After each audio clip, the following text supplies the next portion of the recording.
Let's start with the first question. In between ये जो topic है ये आरपीएससी सेकंड ग्रेड के पेपर में दे रखा है और ये एनसीईआरटी की भी पोएम है। सो हम तो एमसीक्यू देख रहे हैं। So let's start. Question number 1, what is the central theme of the poem my mother at 66? तो सेंट्रल थीम पोएम की थी क्या?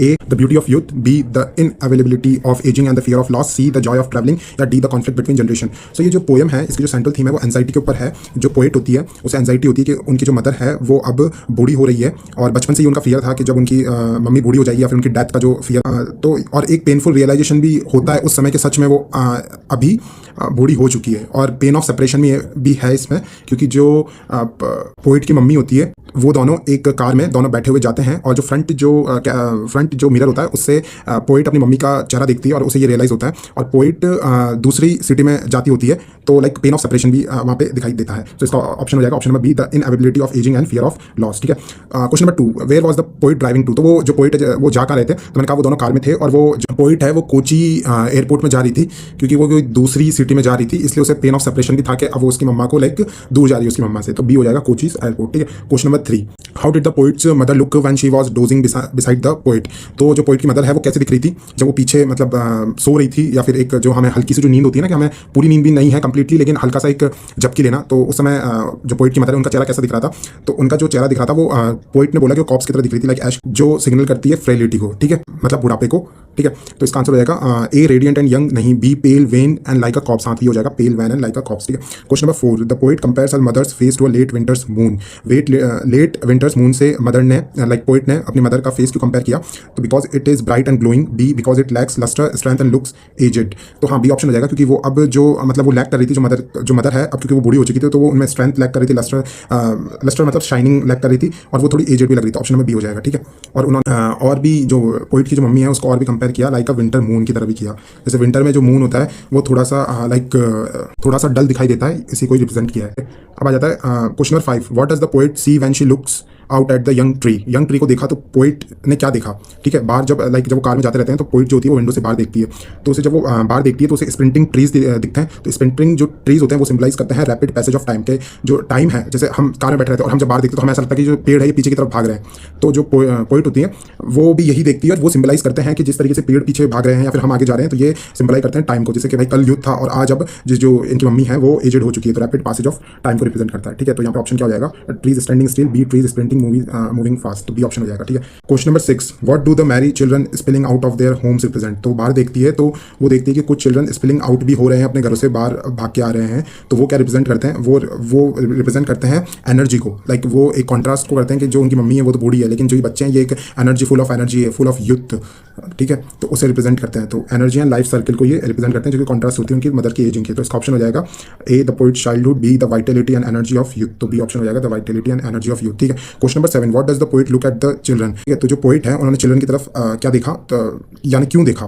ठीक है। तो ऑप्शन नंबर ए हो जाएगा to distract herself from the painful thought of her mother's ageing, या B because she likes them, she is looking for her friend, D she is waiting for them to move. तो वो बाहर क्यों देखती है? जब क्योंकि सामने उन्होंने जब देखा तो मिरर के अंदर उनकी जो मदर है उनका फेस दिख रहा था, तो उन्होंने उस थॉट को अपने आप को डिस्ट्रैक्ट करने के लिए उन्होंने खिड़की की तरफ देखा।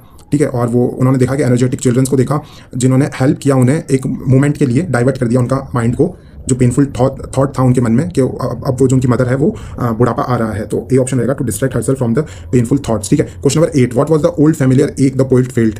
एक फ्रेज आता है कि ओल्ड फैमिलियर एक, तो लाइक ये रिप्रेजेंट करता है कि ये जो पोइट के अंदर मन में जो दुख था कि अब उनकी मम्मी बूढ़ी हो चुकी है, तो ये अभी का नहीं था, ये बचपन का था। लाइक बचपन में उन्हें एंजाइटी थी कि एक टाइम आएगा जब उनकी जो मदर होगी वो बूढ़ी हो जाएगी। तो A a physical pain in her stomach, B her childhood fear of losing a mother. तो बी ऑप्शन हो जाएगा क्योंकि बचपन से उन्हें ये एक दुख था और एक फियर था कि एक दिन उनकी मम्मी बूढ़ी हो जाएगी। ठीक है।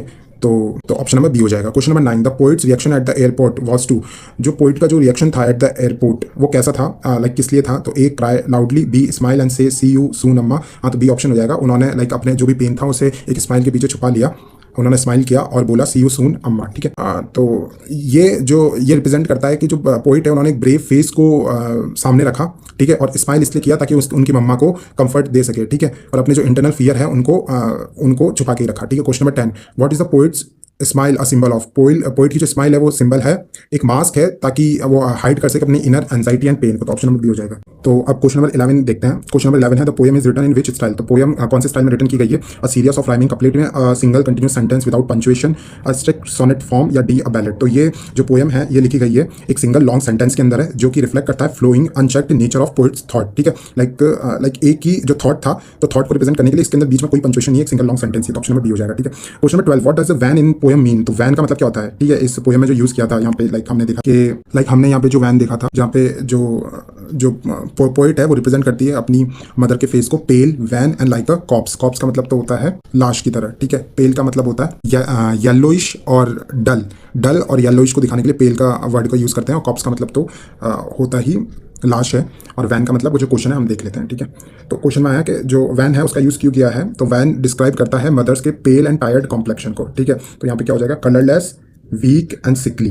ठीक है, तो वैन का मतलब होता है colourless, weak and sickly. Number 13 what is the significance of the security check at the airport. Security check का क्या सिग्निफिकेंस था? It is just a routine, it marks the final moment of separation, C it makes the poet feel safe, D it is where she meets her friend. तो B हो जाएगा। जो security check था उसका significance ये था कि यहाँ पे ये फाइनल मोमेंट था, इसके बाद में वो सेपरेट हो गए, तो it marks the final moment of separation. ठीक है, question number 14 what is the poet observe after the security check. Security check के बाद में पोइट ने क्या ऑब्जर्व किया? A a busy airport, B her mother standing a few yards away, C her plane taking off, या D a group of friends. तो B हो जाएगा, her mother standing a few yards away. ठीक है, question number 15 the phrase spilling out for the children suggest. तो spilling out जो phrase है वो क्या रिप्रेजेंट करता है? तो मैंने जैसे बोला था स्पिलिंग आउट का मतलब होता है एनर्जी को रिप्रेजेंट करता है, और एक कॉन्ट्रास्ट बनाता है कि जो मदर थी वो डल थी।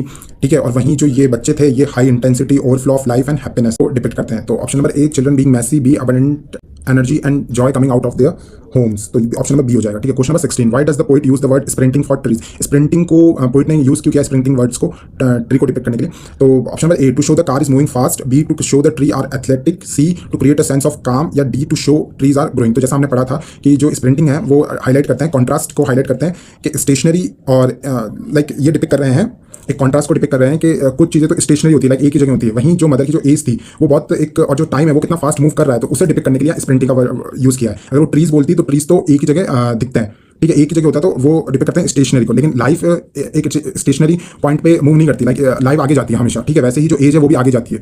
ठीक है, तो उसको डिपेक्ट करने के लिए उन्होंने स्प्रिंटिंग वर्ड का यूज किया है। तो आप आई होप आपको समझ में आया होगा कि स्प्रिंटिंग को यूज क्योंकि उन्हें डिपेक्ट करना था एज को, कि भाई द कंटिन्यूटी ऑफ एज को and the continuity of time को, और वर्ल्ड रशिंग पास। ठीक है, और जैसे जैसे उन्होंने कहा कि जो पेड़ है वो स्प्रिंट की तरह ऐसा लग रहा था कि वो आगे भाग रहे हैं, हम कार से आगे देखते हैं तो ऐसा लगता है पेड़ भाग रहे हैं, बट हो ऐसा नहीं रहा था। वैसे तो पोइट की जो कार है वो आगे जा रही थी, लेकिन जो ट्रीज को ये स्प्रिंटिंग का वर्ड दिया है ये इसलिए दिया है ताकि ये डिपिक्ट कर सके कि जो वर्ल्ड है वो रशिंग पास, लाइक जो हम आगे जा ही रहे हैं कंटिन्यूसली, और जो दुनिया है हम एक पास क्रिएट करते ही जा रहे हैं। ठीक है, question number 17 what is the ashen look of the mother a comparison to. जो एशन बोला था, एशन लुक जो बोला था मदर के फेस के लिए, तो क्या डिपिक्ट करने के लिए बोला था या फिर क्या कंपेयर करने के लिए बोला था? तो white snow, B burned out ash suggesting death and lack of life. तो बी हो जाएगा। एशन ऐश का मतलब होता है राख, तो ये डिपिक्ट कर रही थी grey lifeless look of old age, तो burned out ash suggesting death and lack of life को। Question number 18 the poem explore the relationship between. ये पोएम है तो ये किस चीजों को एक्सप्लोर कर रही थी, किन के बीच में रिलेशन को एक्सप्लोर कर रही थी? तो डॉटर एंड मदर के बीच में कर रही थी, डॉटर एंड एजिंग मदर को, तो ये उसी बॉन्ड के ऊपर फोकस थी। तो ऑप्शन नंबर बी हो जाएगा। ठीक है, question number 19 what does the parting in the poem represent.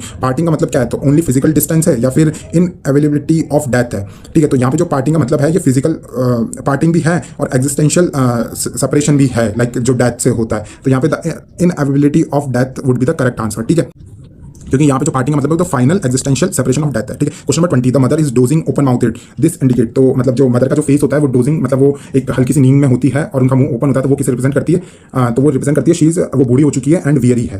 ठीक है, it reflect the physical frailty and exhaustion associated with advanced age. ठीक है, क्वेश्चन नंबर तो ऑप्शन नंबर बी हो जाएगा। ठीक है, question number 21 the poet's final words are. तो फाइनल वर्ड्स हमने ये क्वेश्चन पहले भी देखा, तो क्या थे? सी यू सून अम्मा। ठीक है, question number 22 the repetition of smile smile smile significance. तो ये स्माइल स्माइल स्माइल जो लास्ट में एंड में पोएम में ये 3 वर्ड्स रिपीट होते हैं, तो ये वैसे तो अलिट्रेशन है और फिगर ऑफ स्पीच में, और ये किसे रिप्रेजेंट करते हैं? ये जेन्युइन जॉय को करते हैं या फिर रिपीटेटिव फोर्स रीअश्योरेंस को। तो ये रिपीटेटिव फोर्स रीअश्योरेंस को करते हैं। जो पोइट होती है वो अपने जो भी जितना भी उनके अंदर गिल्ट होता है, जितना भी अंदर उनका सैडनेस होती है, उसे वो छुपा के वो अश्योरेंस करती है अपनी मम्मा को कि एक स्माइल के साथ में, और बोलती है सी यू सून। ठीक है, question number 23 the poem is a classic example of. ये पोएम है कि किस चीज की क्लासिकल एग्जांपल है? एक नैरेटिव पोइट्री की, कन्फेशनल रिफ्लेक्टिव पोइट्री। हाँ, कन्फेशनल। तो ये जो कमला दास जी थे, इनकी सारी जो पोएम्स थी वो कन्फेशनल रिफ्लेक्टिव पोइट्री, ये inward looking reflection on common human experience. ठीक है, question number 24 how does the poets mood evolve through the poem, जो पोएट के जो मूड था वो कैसे इवॉल्व होता है विद द पोएम। तो अ जॉय टू सैडनेस की तरफ, या anxiety fear to force composure acceptance, या फिर एंगर टू रिलीफ, या फिर डी इंडिफरेंस टू लव। तो सबसे पहले एंजाइटी होती है या फिर फियर टू फिर